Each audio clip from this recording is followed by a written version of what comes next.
दोस्तों, आज की कहानी है बहू तुम मटर पुलाव खा लोगी या फिर तुम्हारे लिए कुछ और बनाऊं। दोस्तों, कहानी शुरू करने से पहले अगर हमारे चैनल को सब्सक्राइब नहीं किया हो तो कर लीजिए ताकि आपके पास पहुंचे हर रोज नया वीडियो।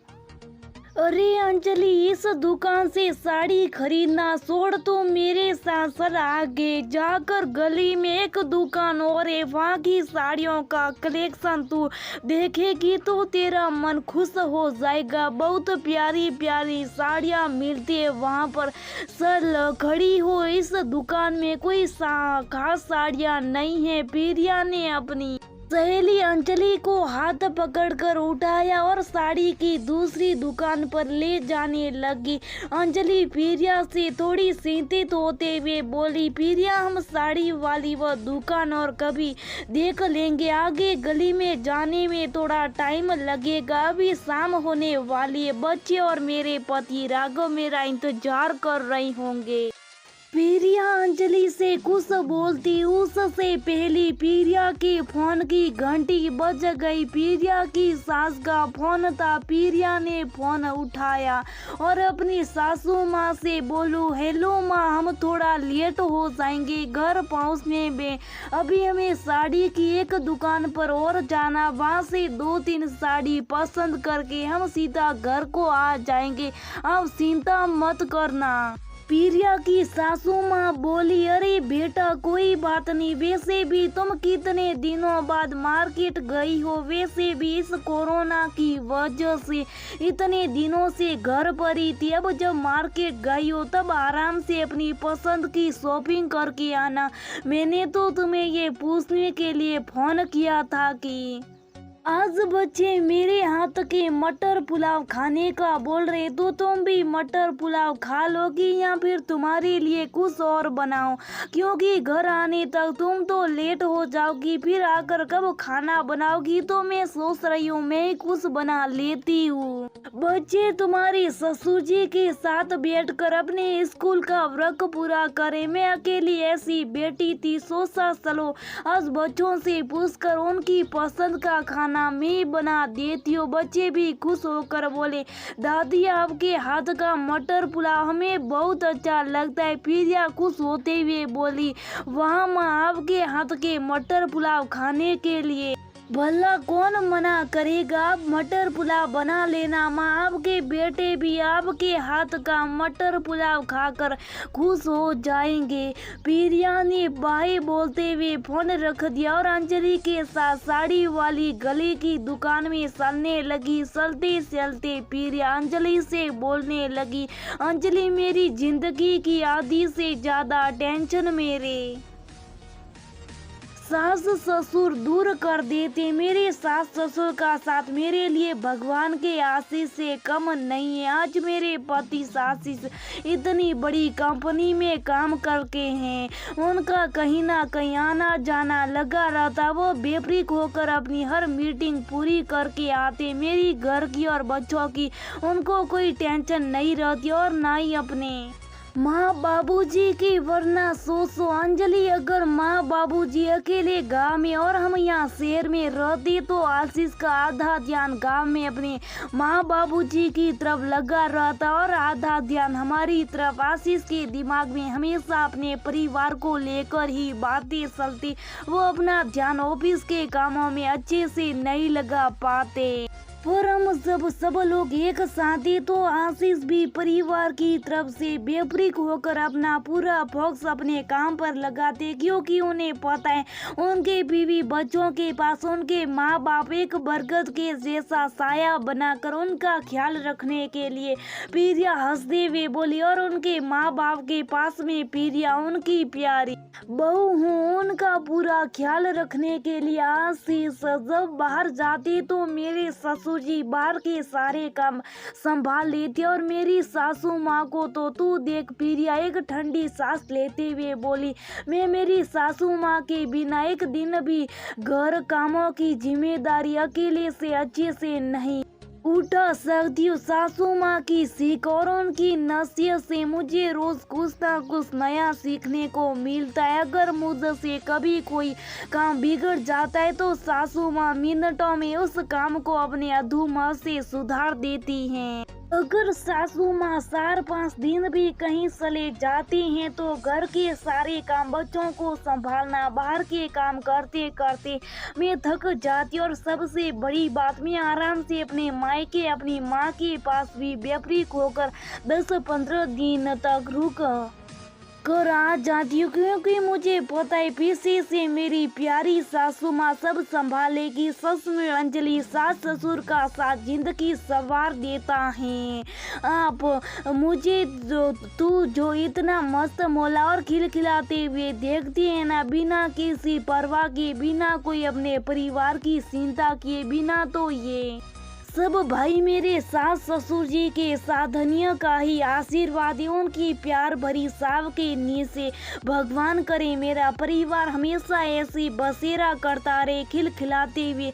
अचानक से प्रिया बोले, अरे अंजलि, बातों ही बातों में पता नहीं चला, ले अपनी साड़ी वाली दुकान भी आ गई। दोनों सहेलियां दुकान पर गई, साड़ी पसंद करके जल्दी से अपने घरों के लिए ऑटो करके रवाना हो गई। सबसे पहले प्रिया का घर आया। प्रिया ऑटो से उतरी और अंजलि को बाय बोलकर अपने घर की तरफ चल दी। थोड़ी देर में अंजलि भी अपने घर पहुंच गई। अंजलि गेट खोलकर जैसी घर के अंदर घुसी, देखा बच्चों ने सारे घर को उथल पुथल कर रखा था। चिप्स और बिस्किट के रैपर इधर उधर उड़ रहे थे। होमवर्क करने के लिए सिर्फ नाम को कॉपी पेंसिल टेबल पर रखी हुई थी। दोनों बच्चे अंजलि से लिपट गए और बोले, मम्मी जल्दी से खाना बनाओ, बहुत तेज भूख लग रही है। उधर राघव अंजलि पर गुस्सा करते हुए कमरे से बाहर आया और बोला, इतने दिनों बाद ऑफिस से छुट्टी मिली थी, वो भी बर्दाश्त नहीं हुई तुमसे।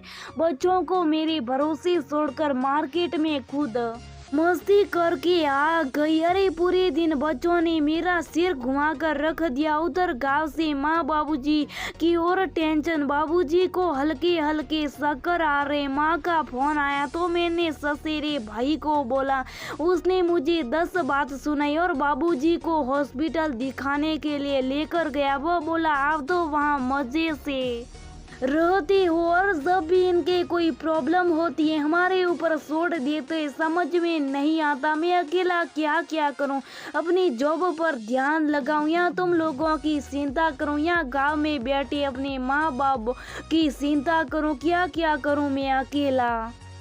राघव गुस्से से अंजलि पर चिल्लाया और बोला, जाओ एक कप चाय तो बना दो। अंजलि जल्दी से रसोई में चाय बनाने लगी।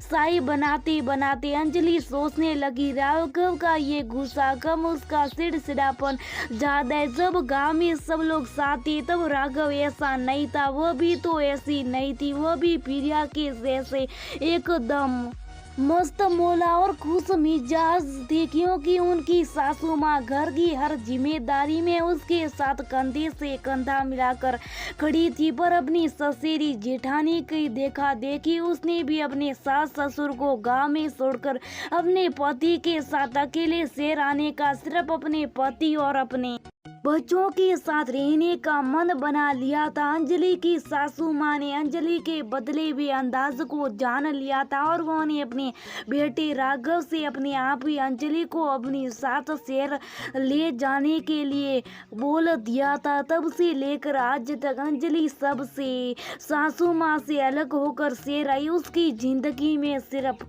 अकेले काम संभालते संभालते तनाव, आलसी और चिड़चिड़ापन ने जगह बना ली थी। कभी कभी रात को अचानक राघव भी अपने माँ बाप की चिंता में उठकर बैठ जाते। बच्चे भी दादा दादी को हर बात पर मिस करती थी। दादा दादी बच्चों को अच्छी अच्छी कहानियाँ सुनाते, उन्हें संस्कार सिखाते। अंजलि तो घर के काम करने में इतनी थक जाती कि उसके पास इन सब बातों के लिए, अपने बच्चों के लिए टाइम नहीं होता।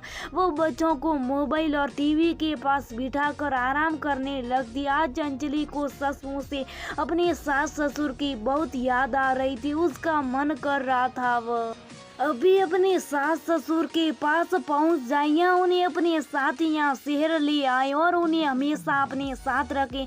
अंजलि भी प्रिया के जैसे अपनी जिंदगी को संवारना चाहती थी।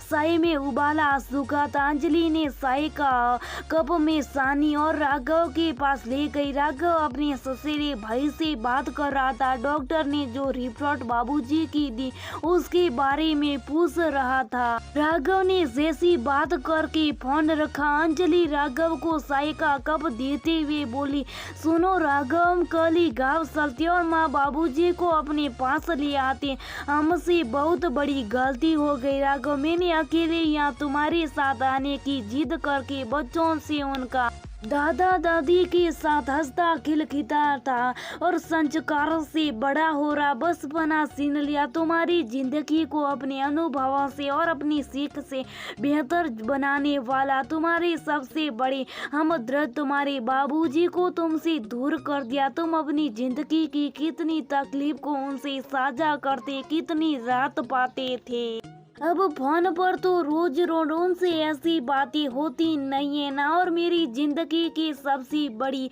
हमसाया मेरी माँ जैसी सासू माँ, जो मेरी रोजमर्रा की जिंदगी में आने वाली हर छोटी बड़ी परेशानियों को अपनी सलाह और अपने अनुभव से मिनटों में दूर कर देती थी।